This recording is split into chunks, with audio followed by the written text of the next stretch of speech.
I am the spiritual care professional at Hazelden Center for Youth and Families, so I work with adolescents in the area of addiction and helping them to find some hope in their recovery. I was interested in the D-Men program because I do so much research on adolescent spirituality, and I have a big passion for understanding and helping adolescents to increase their spiritual understanding of life and find ways to connect with that. So I started looking for D-Min programs, figuring if I'm doing all this research anyway, I might as well get some credit for it and make it something that is also workable, that would serve some purpose, where I could do more writing or public speaking and get some information out to other people. And in my research, I looked at several different programs. I liked the flexibility here at United Seminary. I liked the concept that allowed me to integrate adolescent spirituality into the program without it having to be a specific degree, say adolescent, youth, children and families. And I liked the concept of kind of a combination of online study, online connection, as well as classroom connection. And so having that online connection with the classroom connection was a nice balance for me, allowing us to come together once every 2-3 months or whenever it is to go over work that we've been doing, to dialogue has been great, as well as having the discipline at home of kind of being able to connect online to continue studies and reflection. So, I'm a pastor at United Church of Christ in Custer, South Dakota, and so one of the things that I really needed was a D-Min program that I could participate with. Since there isn't a D-Min program located in Custer, I needed one that I could participate in at a distance. Yeah. And this works very well for me. I've enjoyed the online aspects of it, but I also enjoy being able to come down here to the Twin Cities every 3 months or so and meet with you and the other students, and I enjoy being able to get to know people. Mm-hmm. I was looking for a D-Min program to kind of give me a spur in my ministry, to kind of help me get to be better at ministry. And in addition to that, to prepare me for whatever the future might hold. And I feel like this has had that, and I really like the fact that I think I usually tell people that it's a big plus and a big minus that it's so flexible, because it's so flexible so you can get exactly the program you want. But at the same time, you're required to figure out what kind of program it's going to be. And so it's more work, I think, than it would be if you just came someplace and they told you what to do and you did it.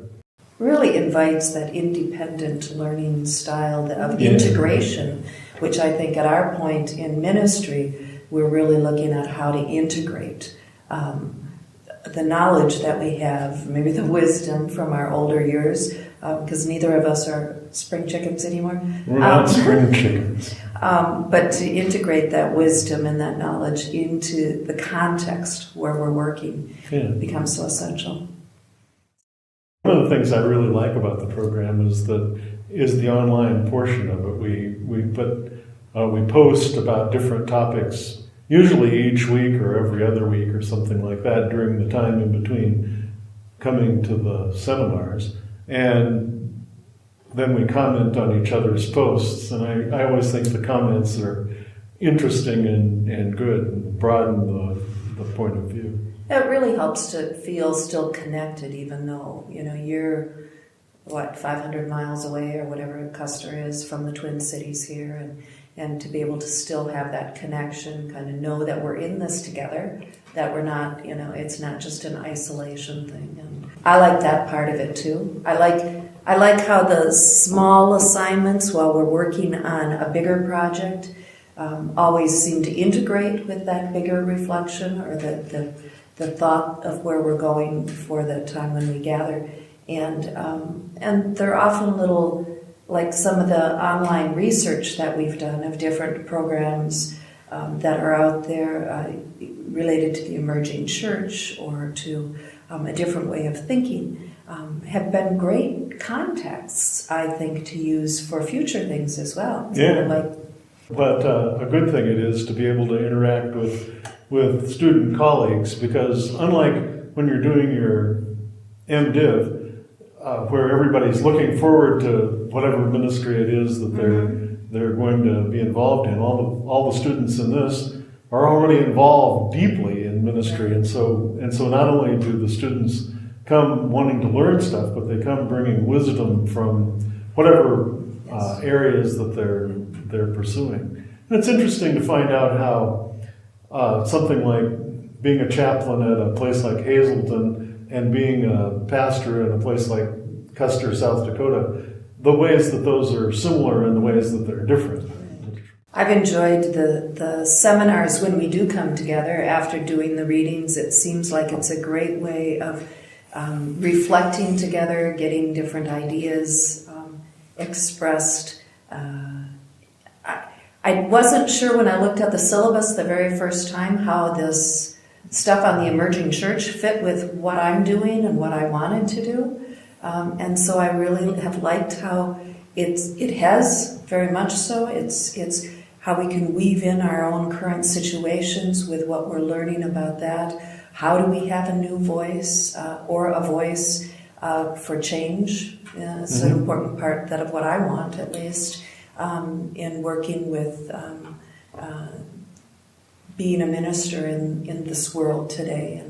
And so I've liked how even things that maybe I wouldn't have pursued on my own have been part of this program and then have added depth to what I do and how I see things.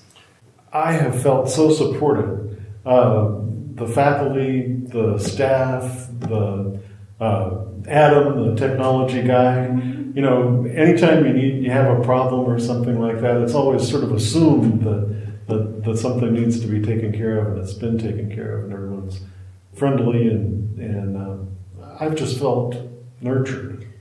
And I'm sure even from a distance, if you've had computer problems or something, it's like you can get online, you can connect with Adam, or resources from the library can so easily connect with Dale, or the whole resources that are so vast that we have access to through here. Good point. In addition to being able to use the library resources to accomplish my tasks that are specifically for the DMin program, I've also been able to use the library resources to help me in my research for my weekly sermons, and I have been doing that ever since I started coming here. Dale and the other people at the library are very helpful, and Adam once even called me in the evening to help me with the computer problems. Wow! Above and beyond. Above and beyond. That's right. Yeah, that's right. My area of interest before I even started looking for doctorate programs was focusing on adolescent spirituality and how to engage adolescents, the spirit of adolescence, in a way that invites them to have meaning, purpose, connection in the world around them. I guess working with kids that are battling addiction in particular, I see a lot of emptiness. But I see it not just in the kids that are battling addiction, but maybe even in the kids that I know that have gotten so, like their whole life is soccer, or their whole life is hockey, and they have a sports injury, and they can't compete anymore, or the third concussion, and now what purpose is their life? We've gotten, so to help them to look at things deeper is been my passion, and I'm looking forward to pursuing that more. What research is out there, what has been done, how to help them engage their spirituality seems really important. I'm looking forward to learning how to be a better writer. Well, I'm really looking forward to the emphasis on theological reflection in the next part of our program. there was a big emphasis on theological reflection in my Master of Divinity program, and it's kind of interesting to me that I arrived here at my Doctor of Ministry program, and guess what? There's a big emphasis on theological reflection. And I guess what it is that we people who do ministry, I guess the core of our job is to be the theologian in any situation, the theologian of the commonplace, I guess. I enjoyed the section on discernment a lot.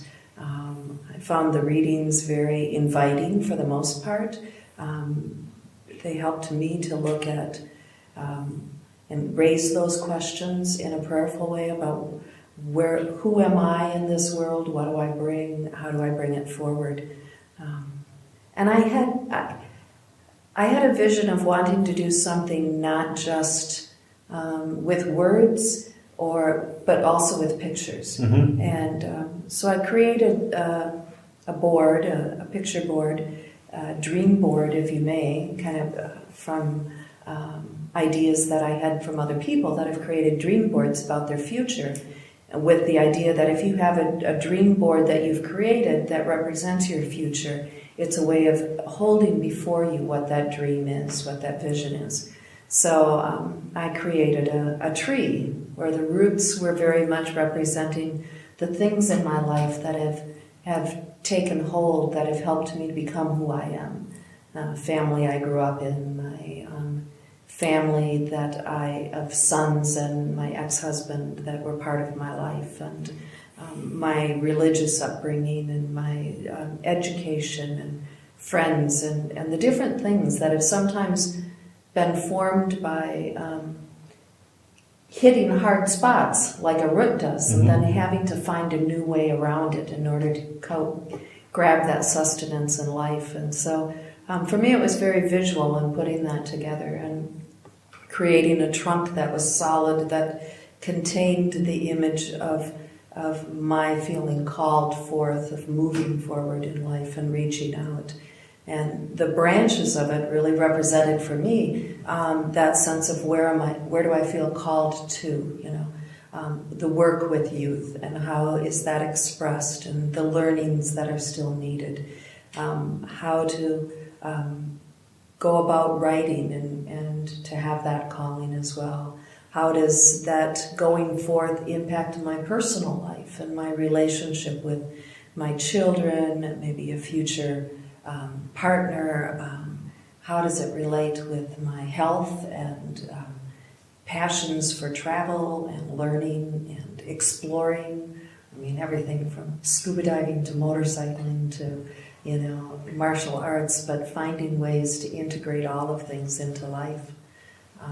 And then, so I had all these branches on it as well that really expressed how I feel like I'm moving forward and reaching out. The need for connection in community with people that are working in this same field, but also community of fun, of relationship. And then I put leaves on it too that just represent all of those things that continue to come from doing that work. Having hope, having playfulness, having time for reflection, prayer, for seeing things in a new way. So it was a really fun project to do, and as I did it, really helped me to integrate and to see that, yes, this is what I want, this is how I want to move forward. And I enjoy looking at it. I think it'll be an inspiration for me. And you're moving forward not from some place, you're not a shoot. No. You're a well-developed, solid tree that has a lot of accomplishments and things like that to start with. So, and I thought the picture portrayed that very well. Thanks. Deep, wide, stable, not likely to be blown over by a breeze. Not too likely.